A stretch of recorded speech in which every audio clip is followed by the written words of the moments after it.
बहुत समय पहले की बात है। महान ऋषि भृगु अपने आश्रम में तपस्या और यज्ञ करते हुए रहते थे।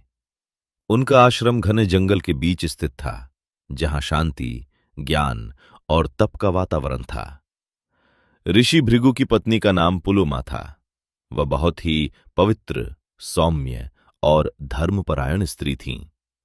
उस समय वह गर्भवती भी थीं और आश्रम के सभी काम बड़ी श्रद्धा से करती थीं। लेकिन पुलोमा के जीवन में एक रहस्य छिपा हुआ था। जब पुलोमा छोटी थीं, तब एक राक्षस, जिसका नाम भी पुलोमा था, उसे अपनी पत्नी बनाना चाहता था। उसने मन ही मन उसे अपनी पत्नी मान लिया था। लेकिन पुलोमा के पिता ने अपनी बेटी का विवाह उस राक्षस से नहीं किया। उन्होंने अपनी पुत्री का विवाह महान तपस्वी ऋषि भृगु से कर दिया। ये बात उस राक्षस के हृदय में वर्षों तक जलती रही। एक दिन ऋषि भृगु स्नान करने के लिए आश्रम से बाहर गए। आश्रम में केवल पुलोमा ही थीं। उसी समय वह राक्षस वहां आ पहुंचा। पुलोमा को देखते ही उसका क्रोध और बढ़ गया। उसने सोचा, यह स्त्री तो मेरी होनी चाहिए थी। मेरे मन में पहले इससे विवाह करने की इच्छा जागृत हुई। इसे मुझसे छीन लिया गया। तभी उसकी दृष्टि आश्रम में जलते हुए अग्निदेव पर पड़ी। वो उनके पास गया और बोला, हे अग्निदेव, सत्य बताइए, यदि ये वही पुलोमा है जिससे पहले मैंने मन ही मन विवाह किया, तो यह किसकी पत्नी हुई? अग्निदेव धर्म के देवता हैं। वह झूठ नहीं बोल सकते थे।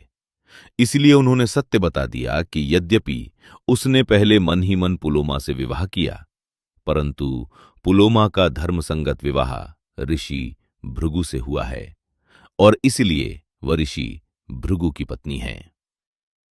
सत्य सुनते ही राक्षस क्रोधित आकर राक्षस ने अपना भयानक रूप धारण किया और पुलोमा को उठा लिया।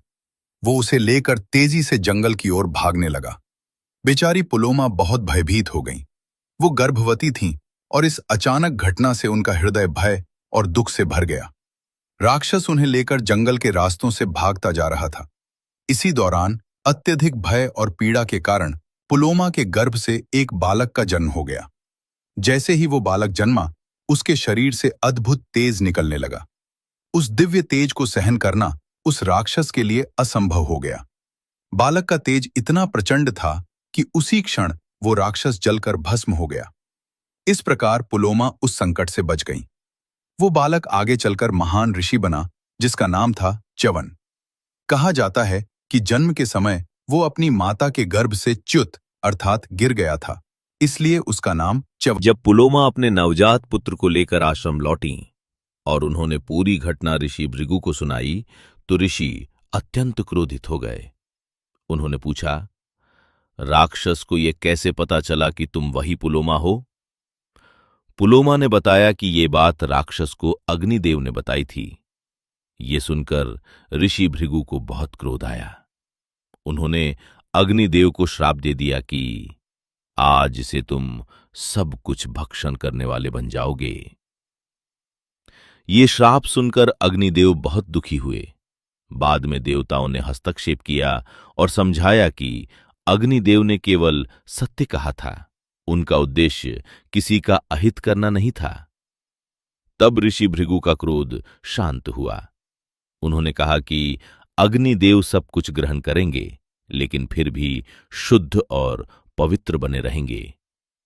इस प्रकार अग्निदेव का श्राप भी आंशिक रूप से समाप्त हो गया।